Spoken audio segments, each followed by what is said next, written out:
오늘 우리에게 주신 하나님의 말씀 신약성경 히브리서 4장 14절에서 16절 말씀까지입니다. 우리 함께 봉독합니다. 그러므로 우리에게 큰 대제사장이 계시니 승천하신 이 곧 하나님의 아들 예수시라. 우리가 믿는 도리를 굳게 잡을지어다. 우리에게 있는 대제사장은 우리의 연약함을 동정하지 못하실 이가 아니요 모든 일에 우리와 똑같이 시험을 받으신 이르되 죄는 없으시니라. 그러므로 우리는 긍휼하심을 받고 때를 따라 돕는 은혜를 얻기 위하여 이 은혜의 보좌 앞에 담대히 나아갈 것이니라. 아멘. 히브리서에 대한 말씀 세 번째로 전하고 있고 오늘의 마지막 말씀입니다. 값없이 우리에게 주어진 구원의 은혜, 그리고 우리가 그리스도를 향한 신앙이 얼마나 고귀하고 아름다운 것인지를 여러분들이 알아가고 계신지를 모르겠습니다. 코로나를 겪으면서 우리가 참 많은 것들이 변했고 우리 교회도 많이 변했어요. 또 여러분들 아시다시피 벌써 1년이 넘게 헤브론 교회와 또 이렇게 오프라인, 온라인으로 이렇게 예배를 드리는 형식으로도 변하기도 하고요. 제가 코로나 기간 동안 한국에 있으면서 참 많은 고민과 생각들을 했었습니다. 과연 앞으로 교회의 미래는 어떻게 될 것인가? 또 우리 필리핀 한인교회의 미래는 어떻게 될 것인가? 뭐 이런 기타 등등. 그러면서 저는 우리 이제 헤브론 교회를 또 우리 엄전사님이랑 같이 이렇게 세우게 됐는데 이 교회를 세우게 된 이 교회가 표방하는 것이 뭐냐면 초대교회입니다. 가정교회이죠. 이렇게 영적으로 강력한 유대를 가지고 초대교회 성도들처럼 함께 기도하고 말씀 배우고 전도하고 그래서 작지만 강한 교회. 그래서 또다시 코로나와 같은 일이 벌어져도 흐트러짐이 없는 그런 교회. 이런 교회가 앞으로 하나님이 기대하시는 교회가 아닌가. 그냥 큰 건물 가지고 있고 큰 많은 성도들을 가지고 있는 교회들이 코로나 시기 때 펑펑 넘어졌거든요. 저는 하나님께서 우리에게 주신 사인이 아닌가 이렇게 생각을 해서 그런 생각까지 하게 됐습니다. 근데 저는 이제 필리핀에 돌아와가지고 우리 성도들 이제 요 정도 남으신 성도들을 바라보면서 우리가 초대교회로 돌아갈 수 있겠구나. 얼마 되지 않으니까 20명 안팎 정도밖에 안 되니까 함께 모여서 다 예배하고 또 기도하고 서로 기도 제목 나누면서 응원해주고 말씀 배우고 이런 모습들을 기대하고 또 그렇게 했으면 좋겠다라는 마음이 여전히 있는데 아직 여러분들도 준비가 안 된 것 같고 그래요. 그래서 제가 한번 생각을 해봤어요. 과연 저와 여러분들이 한 20년 넘게 같이 저는 목회하고 여러분들은 이 교회에서 출석하시면서 저랑 성경 공부를 해보신 적, 기도회를 같이 해보신 적이 있는 분이 몇 분이나 계실까? 그렇게 해보신 분들은 아마 다 한국 가셨어요. 그러면 여기 남아 계신 분들은 거의 저하고 성경 공부를 한다든지 함께 기도회를 한다든지 하는 그런 분들이 안 계세요. 그렇다고 해서 제가 오늘 여러분들에게 주일날, 수요일날, 금요일날 기도할 테니까 모이십시오라고 하면 여러분들 다 바쁘셔서 모이실 분이 안 계실 것 같은 거예요. 그래서 제가 생각한 게 뭐냐면 이 주일날 예배 드릴 때 이 하나님 말씀을 전할 때만큼은 이게 성경 공부 겸 설교 겸 제가 유일하게 여러분들에게 말씀을 증거하고 가르칠 수 있는 시간이 딱 30분인 거예요. 이 시간만큼은 좀 제대로 저도 열심히 연구하고 기도하면서 말씀 준비하고 여러분들이 최대한 나중에 우리 교회뿐만 아니라 다른 교회 가셔서 신앙생활 하실 일이 있잖아요. 그때 어느 교회에서 배웠고 어떤 목사한테 배웠는지 모르겠지만 잘 배웠다 이런 말씀을 좀 들어야 되지 않겠습니까? 이게 제 욕심입니다. 그래서 여러분들 이 성경 말씀 하나님의 말씀 받는 이 짧은 30분 정도밖에 안 되는 시간 잘 집중하셔서 하나님 말씀 잘 들을 수 있기를 바랍니다. 오늘 설교는 앞전 두 번의 설교보다 좀 더 딱딱하고 조금 어렵다고 할까요? 그런 내용입니다. 그래서 더 집중을 하셔야 돼요. 오늘 시브리서의 마지막 말씀은 큰 대제사장이라고 하는 제목으로 말씀을 전할 겁니다. 시브리서 3장 1절 말씀을 보면 그러므로 함께 하늘의 부르심을 받은 거룩한 형제들아 우리가 믿는 도리의 사도시며 대제사장이신 예수를 깊이 생각하라 라는 말씀이 나와요. 이제 이 말씀을 포문으로 열면서 이 히브리서를 기록했던 기록자는 굉장히 많은 분량의 지면을 할애하면서 이 예수님의 대제사장직에 대한 우월감을 설명을 합니다. 무려 정확히는 4장부터 10장까지 나와요. 여러분들 굉장히 많은 분량이잖아요. 아무래도 이 히브리서를 받아보는 수신자들이 유대의 전통이나 혹은 그 율법에 익숙했던 유대 출신 그리스도인이었기 때문에 그런 것을 감안하고 이들이 잘 이해할 수 있는 소재를 가지고 예수님을 설명하기 위해서 아마 이 대제사장이라고 하는 이 주제어를 꺼냈던 것 같습니다. 그래서 히브리서의 저자는 그가 맞추고 있는 초점이 뭐냐면 그리스도의 우월한 대제사장직입니다. 근데 여러분도 그리스도의 우월한 대제사장직이라고 하는 것은 우리에게는 굉장히 낯설어요. 그리고 그렇게 익숙하지가 않아요. 그렇다고 해서 큰 감명이나 실감을 우리가 할 수 있는 주제가 아닙니다. 그죠? 그런데 유대인들은 다르죠. 유대인들은 얘기를 하면 찰떡같이 알아먹는 거예요.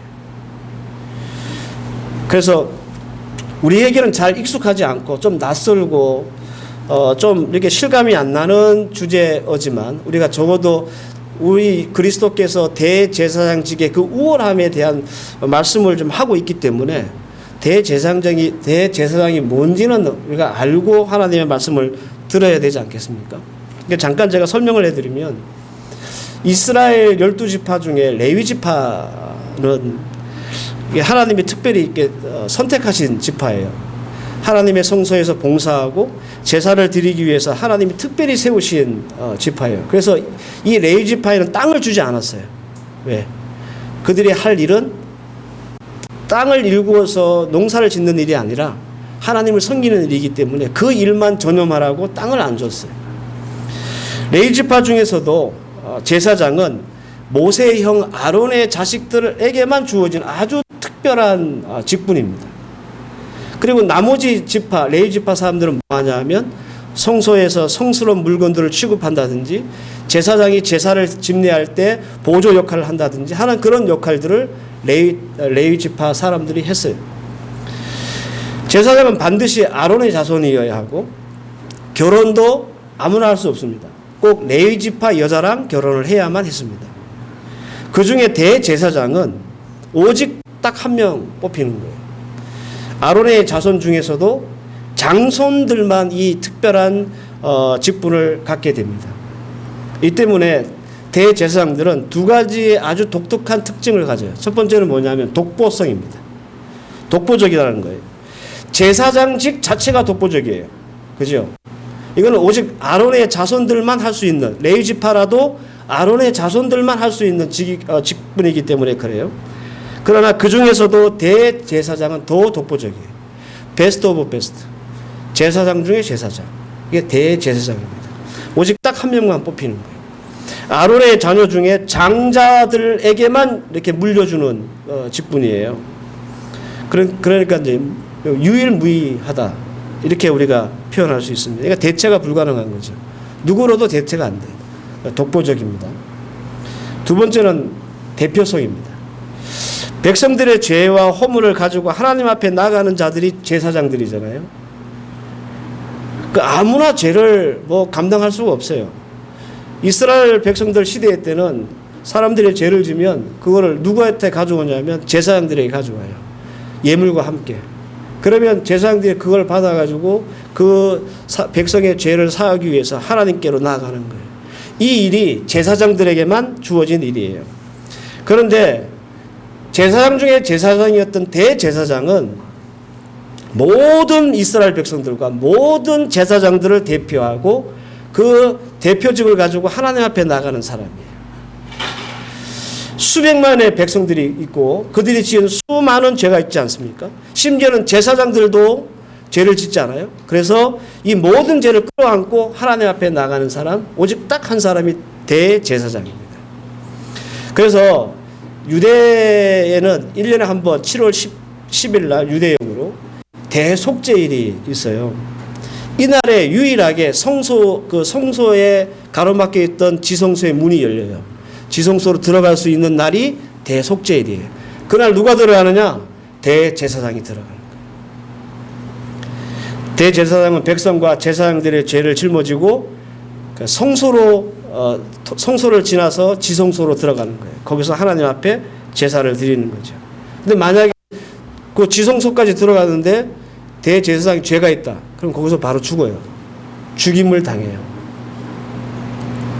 그러니까 대제사장은 모든 사람의 죄를 대표해서 하나님 앞에 나아가는 바로 그런 대표성이 있는 사람이다라는 겁니다. 이 두 가지 이유로 대제사장의 직분을 너무 잘 알고 있었던 이 히브리서를 받아보는 수신자들은 그들의 독보성과 대표성들 때문에 대제사장이 도덕적으로나 사회적으로나 신앙적으로 우월하다고 생각하고 있었습니다. 그런데 히브리서는 그들이 우월하다고 여기는 대제사장보다 더 큰 대제사장이 예수님이다라고 설명을 하는 거예요. 우리로서는 실감이 안 나고 이렇게 딱 몸에 와 닿는 말씀은 아니지만 적어도 유대인들에게 있어서 대제사장이라고 하는 직분을 잘 이해하고 있기 때문에 이 주제는 예수님이 얼마나 이들보다 뛰어난 자인지 충분히 설명할 수 있는 소재였다라는 겁니다. 이것을 설명하기 위해서 먼저 아론 혈통에서 난 대제사장들의 연약함과 불완전한 것을 설명을 합니다. 히브리서 5장 1절 말씀. 대제사장마다 사람 가운데에 택한 자이므로 하나님께 속한 일에 사람을 위하여 예물과 속죄하는 제사를 드리게 되나니 3절 말씀에 이런 말씀이 있어요. 그러므로 백성을 위하여 속죄제를 드림과 같이 또한 자기를 위하여서 드리는 것이 마땅하니라. 이게 뭔 말이냐 하면 그렇게 우월하다고 믿는 이 대제사장조차도 자기를 위해서도 속죄를 해야 되는 연약한 존재라는 거예요. 약점이 있다는 거죠. 히브리서 7장 28절 말씀에 율법은 약점을 가진 사람을 제사장으로 세웠나니 이렇게 말합니다. 제사장들조차도 완벽하지 않습니다. 백성들처럼 약점이 있고 죄가 있고 불완전하다. 그런 말입니다. 그가 대표자이긴 하고 독보적인 존재이긴 하지만 그 또한 죄를 가진 사람이기 때문에 하나님 앞에 나아갈 때는 그의 죄를 그 스스로 속죄하지 않으면 안 되는 존재다. 그런 말이에요. 그에 반해서 우리 예수님은 악도 없고 죄도 없고 더러움도 없는 우리 죄를 대표하기에 대제사장보다 더 큰 제사장이라고 하는 사실들을 이제 설명해 나가는 거예요. 대제사장?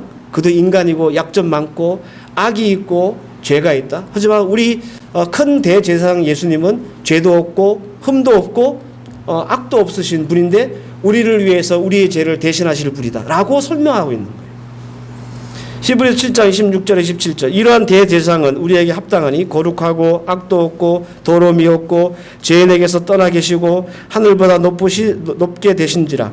이런 저 대제사장들이 먼저 자기를 위하고 다음에 백성을 위하여 날마다 제사를 드리는 것과 같이 할 필요가 없으니 이는 그가 단번에 자기를 드렸습니다. 제사장들은 자기를 위해서도 제사를 드려야 되지만 예수님은 그럴 필요가 없는 대제사장이다라는 말이에요. 이것은 우리 죄를 대신할 유일무이한 완전체가 예수 그리스도라는 말이고 우리는 대제사장이신 그리스도를 믿는 믿음을 통해서 구원에 이르기 때문에 핍박, 환난, 어려움 이것이 있다고 해서 우리가 믿음에서 후퇴하거나 신앙에서 이탈하면 안 된다라고 하는 말씀을 지금 이 히브리서를 받아보고 있는 수신자들에게 하는 거예요. 히브리서는 이러한 예수의 우월함을 이렇게 표현했습니다. 히브리서 2장 10절 말씀에 그러므로 만물이 그를 위하여 또한 그로 말미암은 이가 많은 아들을 이끌어 영광에 들어가게 하시는 일에 그들의 구원의 창시자를 고난을 통해서 온전하게 하심이 합당하도다. 여기서 뭐라고 말하냐면 예수를 구원의 창시자다 이렇게 말합니다. 처음 들어보시죠? 히브리서 잘 안 읽으시는 성경이니까. 여러분들 큰 대제사장이신 예수님이 구원의 창시자, 구원을 창시하신 분이기 때문에 구원을 얻을 방법은 뭐밖에 없는 거예요? 예수밖에 없는 거예요. 사도행전 4장 12절 다른 이로서는 구원을 받을 수 없나니 천하 사람 중에 구원을 받을 만한 다른 이름을 우리에게 주신 적이 없다. 예, 이렇게 말씀하십니다. 세상에 많은 종교가 있지만 그 종교의 이름으로 구원받을 길은 없어요. 딱 한 가지 예수의 이름밖에 우리는 구원에 도달할 수 없습니다. 따라서 핍박 환난을 당하고 또 당한다고 우리가 구원의 창시자 예수 그리스도를 버린다면 다시 새롭게 하여 회개할 수 없고 주를 보지 못하는 겁니다. 지난 시간에 말씀드렸던 것처럼 히브리서는 이렇게 대제사장과 큰 대제사장 예수님의 레벨 차이를 설명을 하는 거예요. 레벨 차이가 드러나십니까? 네? 조금 쉽게 말씀을 드리면 우리 여러분들 필리핀에 있으면 대사관 갈 일이 생기잖아요. 대사관 들어갈 때 필리핀 사람들 뭘 내죠? 신분증 앞에 정문에 맡기고 가죠. 한국 사람들은 그냥 쑥 들어가요. 그죠? 예, 그 정도로 그러니까 비유입니다. 예. 그 정도로 이제 차이가 나는 거예요. 차이가. 저는 한번 들어갔는데 신분증 달라 하더라고요. 제가 필리핀 사람도 생겼는지 약간 기분이 좀 나빴었는데 나 한국 사람이야. 한국 땅에 들어갔는데 왜 내가 아이디를 내? 그런데 한번 보자 하더라고요. 가끔 그런 일도 있습니다. 예. 여러분 지금 제 설명을 듣고 계시잖아요. 근데 여러분들 얼굴을 보니까 이게 뭔 소린가? 이게 멍 때리고 계신 거예요. 그런데 아마 히브리서를 받아보는 수신자들은 이 편지를 받고 고개를 끄덕였을 겁니다. 아, 그렇구나. 네. 그런데 히브리서는 여기서 멈추지 않고 소위 말하는 그 언어들 레벨로서의 예수님의 그 우월한 대제사장직을 설명을 하는데요. 그것은 바로 멜기세덱의 반차로서의 대제사장직입니다. 제가 여러분들 오늘 이 말씀을 한 6장, 7장 되는 말씀을 이렇게 패키지를 묶어 드리는 거예요. 그러니까 여러분 잘 들으셔야 되는 거예요. 히브리서 5장 11절 말씀을 보면 멜기세덱에 관하여는 우리가 할 말이 많으나 너희가 듣는 것이 둔함으로 설명하기가 어려우니라 그랬습니다. 7장 1절에서 3절 말씀은 이 멜기세덱은 살렘의 왕이요 지극히 높으신 하나님의 제사장이라 여러 왕을 쳐서 죽이고 돌아오는 아브라함을 만나 복을 빈 자라. 아브라함이 모든 것의 10분의 1을 그에게 나누어 주니라. 그 이름을 해석하면 먼저는 의의 왕이요 그 다음은 살렘의 왕이니 곧 평강의 왕이요 아버지도 없고 어머니도 없고 족보도 없고 시작하는 날도 없고 생명의 끝도 없어 하나님의 아들과 닮아서 항상 제사장이 되니라 라는 말씀이 있습니다. 도대체 무슨 말씀인지 모르겠죠. 여러분들 이스라엘 백성들이라면 유대인이라면 누구나 부르는 이름이 있습니다. 그게 이스라엘의 조상 아브라함입니다. 그들은 항상 자신의 아브라함의 자손임을 자랑스러워하고 명예스럽게 생각합니다. 지금도 마찬가지예요. 이거는 유대 사람들뿐만 아니라 아랍 사람들도 마찬가지입니다. 그들의 조상이 아브라함이라고 생각해요. 아브라함은 이렇게 위대한 조상이고 민족의 뿌리입니다. 그런데 아무리 대제사장이 높고 고귀한다 하더라도 그들 또한 아브라함의 자손들이잖아요. 그죠? 레위 족속에서 아론의 자손들만 대제사장이 되지만 그래도 아브라함의 레벨에는 미치지 못하는 거예요. 왜? 그래봤자 다 아브라함의 자손들이기 때문에. 그런데 창세기 14장 18절에서 19절을 보면 모든 이스라엘 백성의 뿌리이자 시작인 아브라함에게 축복한 사람이 나타납니다. 그게 누구냐? 바로 멜기세덱이라는 사람이에요. 창세기 14장 18절 이하의 말씀을 보면 살렘왕 멜기세덱이 떡과 포도주를 가지고 나왔으니 그가 지극히 높으신 하나님의 제사장이었더라. 그가 아브라함에 축복하여 이르되 천지의 주제이시여 지극히 높으신 하나님이여 아브라함에게 복을 주옵소서. 조카 롯을 구하고 돌아오는 아브라함을 맞이한 사람이 이 살렘의 왕, 예루살렘이란 말이에요. 살렘이란 말은 살렘의 왕이자 하나님의 제사장이었던 멜기세덱입니다. 그가 누군지 베일에 쌓여 있어요. 성경에 딱 한 번 나와요. 이 창세기 14장에. 그런데 이 히브리서가 멜기세덱이라고 하는 사람을 설명하는 과정에서 이렇게 얘기합니다. 히브리서 7장 3절 말씀에 아버지도 없고 어머니도 없고 족보도 없고 시작한 날도 없고 생명의 끝도 없이. 이게 사람인가요? 보통 여러분들 우리가 세상에서 부모, 족보, 시작, 끝이 없는 사람이 있습니까? 사람이라면 없습니다. 그죠? 사람이라면 없어요. 우리 서연이나 서진이가 있었던 이유는 족보를 따져보면 양집사님하고 강집사님이 있기 때문이고, 혼자 난 덜렁 아무도 부모도 없이 태어나는 사람 없단 말이에요. 이건 사람이라면 불가능합니다. 따라서 이것을 사람을 설명하는 말이라고 여러분들 이해하시면 안 되고 하나님을 설명하는 말이라고 이해하셔야 돼요. 출애굽기 3장 14절 말씀에 하나님이 모세에게 이르시되 나는 스스로 있는 자니라. 하나님이 자신을 모세에게 그렇게 소개했어요. 스스로 있는 자다. 이사야서 48장 12절 야곱아 내가 부른 이스라엘아 내게 들으라. 나는 처음이요 또한 나는 마지막이라. 하나님이 자신을 소개할 때 나는 처음이고 나는 마지막이다. 여러분들 멜기세덱을 소개할 때와 같죠. 그죠? 처음도 없고 나중도 없고 부모도 없고 족보도 없고. 멜기세덱을 설명하는 것이 아니라 히브리서에서 하나님을 설명하는 거예요. 일반 제사장보다 더 우월하신 큰 제사장이신 예수님은 우리가 그나마 이해할 수 있습니다. 아까 제가 설명을 해드렸죠. 네.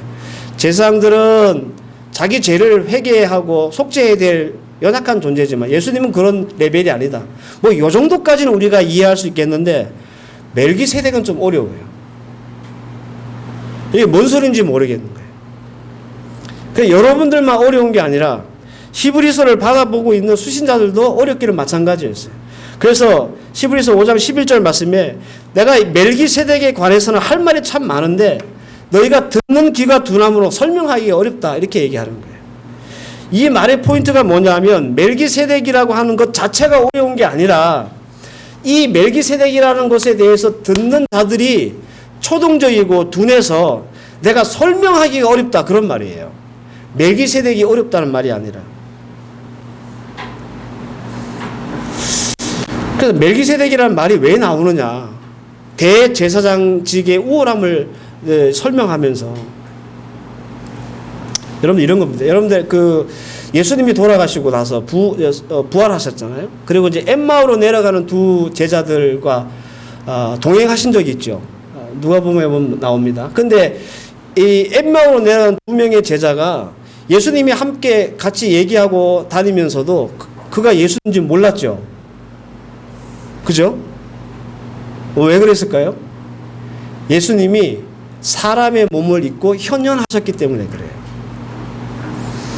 간단히 설명드리면 이 멜기세덱이라고 하는 이 인물을 왜 소개하느냐 하면 이런 겁니다. 히브리서가 설명하는 내용은 멜기세덱은 하나님의 현현이다. 즉 하나님이 사람의 몸을 가지고 나타난 것이다 라는 거예요. 그리고 예수님의 예표다. 예표라는 말은 그리스도를 미리 보여주는 표라라는 말이에요. 그러니까 멜기세덱은 큰 대제사장이라고 하신 이 예수님과 같은 거예요. 그러니까 멜기세덱은 사람을 소개하는 설명이 아니라 예수님을 소개하는 거예요. 예수님이 하나님이잖아요. 그러니까 부모도 없고 어머니도 없고 뭐 족보도 없고 그런 거예요. 아브라함이 두 천사를 만나잖아요. 처음에는 두 사람을 만나요. 근데 나중에 천사인 줄 아는 거죠. 그 천사가 사람의 몸으로 나와서 아브라함을 찾아간 거예요. 이런 것처럼 멜기세덱은 예수님을 말하는 거예요. 예수님. 그래서 지금 히브리서에서 멜기세덱 얘기를 한 것은 이 멜기세덱이 예수님이다라는 말을 하는 거예요. 근데 멜기세덱이 하나님의 제사장이었잖아. 그러면 예수님도 당연히 멜기세덱이 예수님이니까 예수님도 대제사장이지. 이 얘기를 하는 거예요. 다시 창세기로 돌아보면 멜기세덱이 아브라함에게 11조 내라 그렇게 얘기하잖아요. 그리고 축복했죠. 그러면 멜기세덱이 높습니까? 아브라함이 높습니까? 아브라함이 높습니까? 축복한 사람이 높죠. 그죠? 그래서 히브리서 7장 6절에서 7절 말씀에 레위 족속에 들지 아니한 멜기세덱은 아브라함에게서 10분의 1을 취하고 약속받은 그를 위하여 복을 빌었나니 논란의 여지 없이 낮은 자가 높은 자에게 축복을 받느니라. 높은 사람이 낮은 사람 축복하는 법이라는 얘기예요. 그러니까 멜기세덱은 예수님이니까 예수님은 아브라함보다도 높고 멜기세덱이 제사장이었으니까 예수님도 우리의 죄를 대신할 제사장이다. 인간의 수준에서 비교하는 것이 아니라 이제는 좀 어너더 레벨, 월드 클래스의 레벨을 올라가서 아예 예수님은 하나님이시다. 그 얘기를 하고 있는 겁니다. 예수님은 꼴랑 아론의 아들들에게서 난 제사장들보다 우월하실 정도가 아니라 아예 예수님은 멜기세덱이다. 아브라함에게 축복을 했던 그 멜기세덱이다. 그리고 그 멜기세덱은 아빠도 없고 엄마도 없고 족보도 없고 시작한 날도 없고 끝도 없는 그런 자, 즉 신이다. 하나님이다. 그 얘기를 하고 있는 겁니다. 완전히 이제 수준이 달라지는 거예요. 격이 달라지는 거예요. 앞서 말씀드린 한국 대사관 들락날락거릴 때 예를 다시 들면 저는 한국 사람이니까 그냥 신분증 안 내고 갈 수 있죠. 그죠? 그런데 그런 저보다 더 높은 신분은 누굴까요? 우리나라 대통령이 오면 영접하잖아요. 대사가 나와서. 그 정도 수준이라는 거예요. 예수님의 수준이. 그냥 차원이 다르다는 거죠. 제가 최선을 다해서 설명을 드렸는데 뭔 말인지 알아들으셨습니까? 정말요? 네. 들으셨다면 다행입니다. 못 들으신 분들은 대충 알아들으시길 바라요. 여기까지가 히브리에서 나오는 큰 대제사장으로서의 예수님이 얼마나 우월하신가에 대한 설명입니다. 그 히브리서를 쓴 이 저자도 참 설명하기 어렵다 그러잖아요. 저도 어려워요. 네, 저도. 그래서 제가 최선을 다해서 히브리서 3장부터 10장에 있는 말씀들을 다 취합해가지고 정리를 해드려서 여러분들에게 말씀을 드리는 거예요. 간단하게 기억하시려면 대제사장들보다 훨씬 우월하신 우리 예수님이 우리의 제사장이다. 그리고 단순히 사람의 몸에서 난 제사장보다 아예 격이 다른 하나님은 신으로서의 우리의 죄를 담당하시는 제사장이다. 이 말을 아주 길게 설명한 겁니다. 제가 이 어려운 주제를 굳이 어렵게 설명한 이유는 여러분이 한 가지는 분명히 붙잡고 오늘 예배 마치고 돌아가셨으면 좋겠다라는 마음 때문입니다. 우리가 평생 붙잡아야 할 오직 한 가지, 그게 뭘까? 그것은 바로 오직 예수입니다. 이제부터 여러분들 잘 들으셔야 돼요.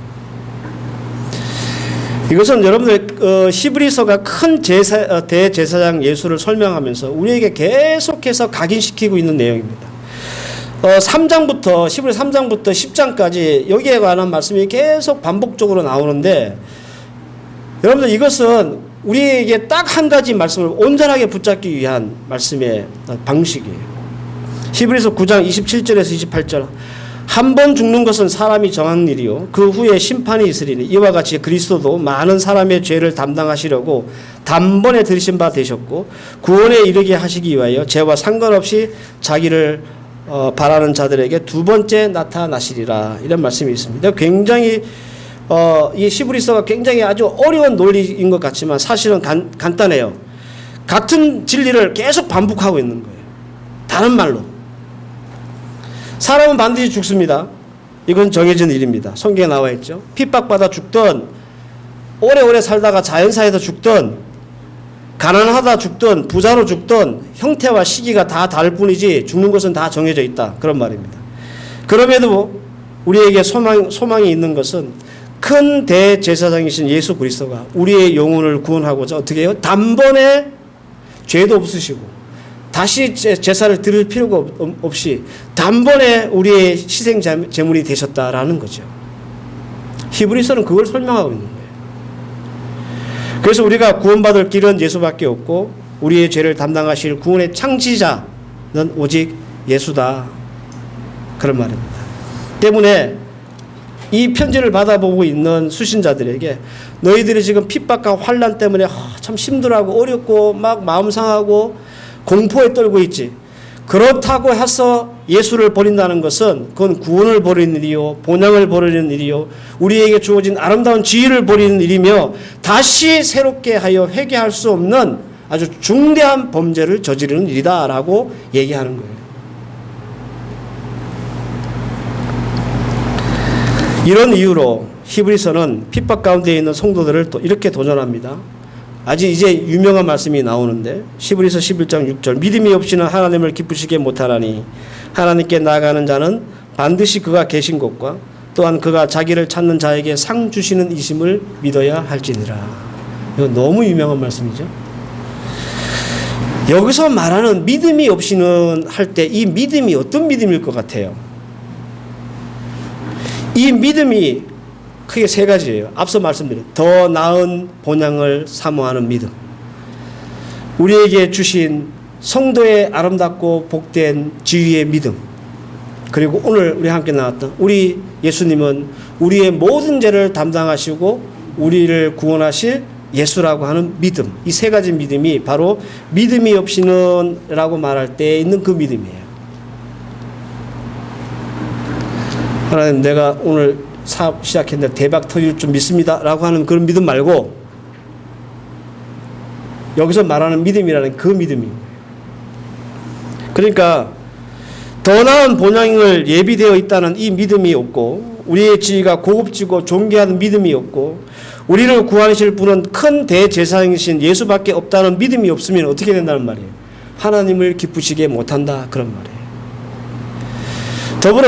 더 나아가서 우리가 세상 끝이라고 하는 그런 상황 속에 있다 할지라도 하나님이 계신다는 것을 반드시 믿어야 하고, 그리고 우리가 어떤 삶을 살든지 하나님을 찾는 자에게 하나님은 상 주시는 분이라는 사실을 믿어야 한다는 거예요. 무슨 말이냐 하면 황제의 모진 핍박 가운데 믿음을 버리지 말고 하나님이 살아계시니까 그분 찾으라. 그분 찾는 믿음을 가져라.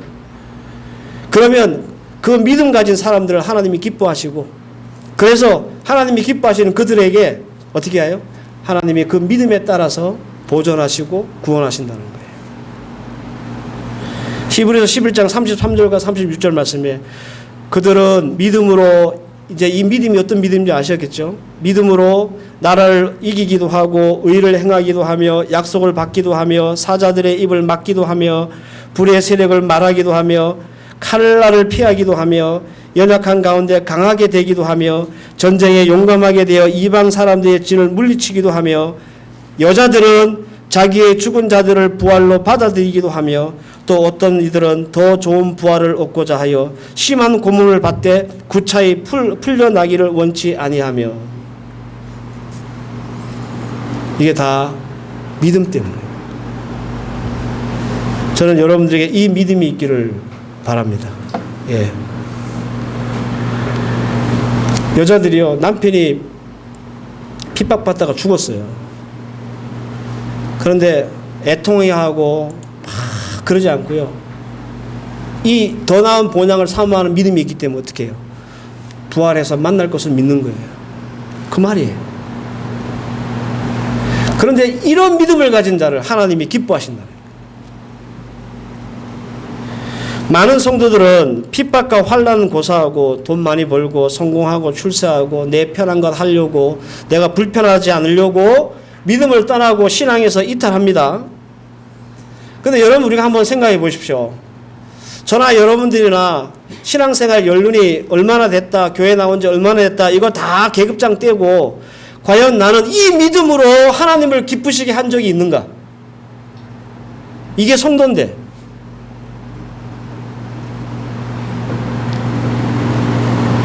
여러분들 이 믿음으로 우리가 하나님을 기쁘시게 하려면요, 우리 속에 뭐가 있냐면 오직 예수라는 게 있어야 돼요. 내가 밥을 굶어도, 사람들에게 조롱을 당하도, 이 히브리서의 상황처럼 핍박과 환난 가운데 있어도 내 속에 오직 예수가 있으면 우리는 그 믿음을 가지고 하나님을 기쁘시게 할 수 있는 거예요. 그런데 우리는 우리 속에 오직 예수라고 하는 이게 없고, 오직 사업, 오직 자식들, 오직 내 가족들, 오직 내 학업. 우리가 어떻게 믿음을 지킬 수 있으며 믿음으로 하나님 얼굴에 웃음 짓게 할 수 있겠습니까? 우리가 돈을 얼마나 많이 벌면 하나님 기뻐하실 것 같아요. 우리가 얼마나 많은 학위를 가지면 하나님이 기뻐하실 것 같아요. 우리 자식들이 얼마나 잘 되고 좋은 직장 들어가면 하나님이 기뻐하실 것 같아요. 여러분들 그것 가지고 하나님이 기뻐하시는 분이 아닙니다. 하나님은 더 나은 본향을 사모하는 믿음을 가진 자를 기뻐하시는 거예요. 이 믿음 가지고 모든 환난과 어려움도 굴하지 않고 세상이 감당하지 못할 사람으로 세워지는 그 모습을 기뻐하시는 거예요.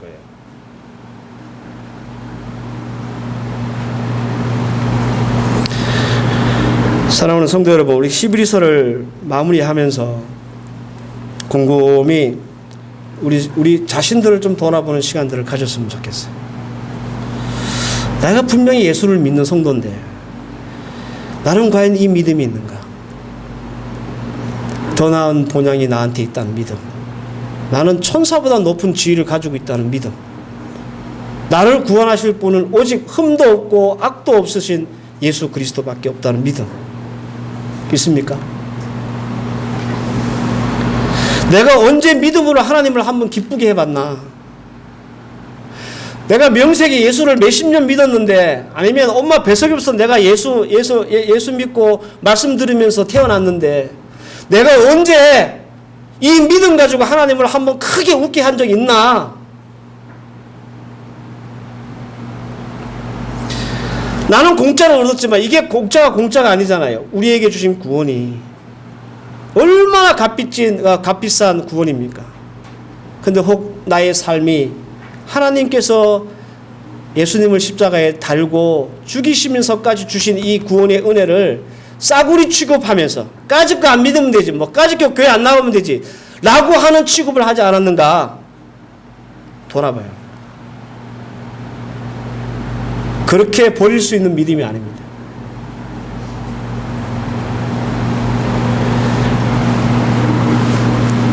저는 우리 성도님들이 이 히브리서에 대한 이 어려운 말씀들을 다 이해 못하셔도 됩니다. 뭐 히브리서 기자도 어렵다고 했으니까. 하지만 이 어려운 말씀이 우리에게 지속적으로 주고 있는 이 단순한 진리를 꼭 붙잡을 수 있기를 바랍니다. 더 나은 본향을 사모하는 믿음 가지시기 바라요. 이것으로 여러분들 하나님을 한번 기쁘시게 해보시길 바랍니다. 내가 잘 먹고 잘 살아서 하나님이 기쁘시겠지, 천만에. 천사보다 더 존귀한 성도의 지위를 가졌다는 것에 그 믿음 여러분들 가져보시기 바라요. 프라이드가 생겨요. 세상에 겁나지 않아요. 내가 하늘나라에 가면 하나님 앞에서 어떤 존재인데, 내가 꼴랑 이것 때문에 신앙을 팔아먹어? 택도 안 소리지. 이렇게 나올 수 있단 말이에요. 그러면 하나님이 그 모습을 보면서 너무 기뻐하시는 거예요. 그 믿음을 보시고. 오직 예수밖에 없는 구원의 길, 우리가 이것을 온전히 믿는다면 하나님 바라보게 되잖아요. 그죠? 내가 삶의 어려움이, 불편함이, 힘듦이 있다 할지라도 오직 구원은 예수 그리스도이기 때문에 우리가 예수님 앞에 나아갈 수 있습니다. 예수님 말씀하시죠. 수고하고 무거운 짐진 자들아 다 내게로 오라. 예. 이거 비단 영혼의 문제뿐만 아니라 우리가 일상을 살면서 생기는 많은 문제들도 구원할 자가 누굽니까? 오직 예수. 사람 찾아다니고 인맥 찾아다니고 또 우리가 원하는 실력과 능력을 이거 해결해 보려고 하지 않고 오직 예수. 수고하고 무거운 모든 짐을 다 예수께로 가져오라고 했으니 우리 예수님은 그 일을 하실 거란 말이에요. 그 믿음을 가지시라는 거예요. 그 믿음. 그러면 그 믿음을 보시고 우리 주님이 기뻐하시고요. 야, 우리 필리핀 한인교회 아무개 성도가 이 믿음이 있구나 기뻐하시는 거예요. 하늘나라에서 펄쩍펄쩍 뛰시는 거예요.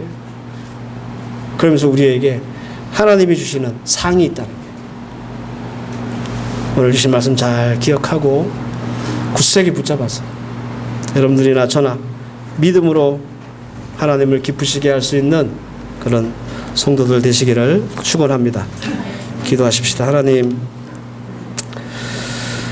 오늘 우리에게 주신 말씀의 핵심 잘 붙잡게 하옵소서. 오직 예수 우리 마음속에 있습니까? 이 오직 예수라고 하는 이 믿음과 신앙이 우리로 하여금 더 나은 본향을 사모하게 하고 성도의 아름다운 지위를 믿게 하고 또 우리의 구원하실 분은 오직 예수밖에 없다는 믿음에까지 나아가게 합니다. 이 믿음 잘 간직하고 지키게 하옵소서. 그래서 이 믿음으로 하나님을 기쁘시게 할 수 있는 우리 성도들 되게 하시고 우리 하나님을 믿음으로 기쁘게 함으로 하나님께서 내려주시는 상 또한 이 땅에서 풍성히 받아 누릴 수 있는 하나님의 종들 되게 하옵소서. 예수님의 이름으로 기도하옵나이다. 아멘.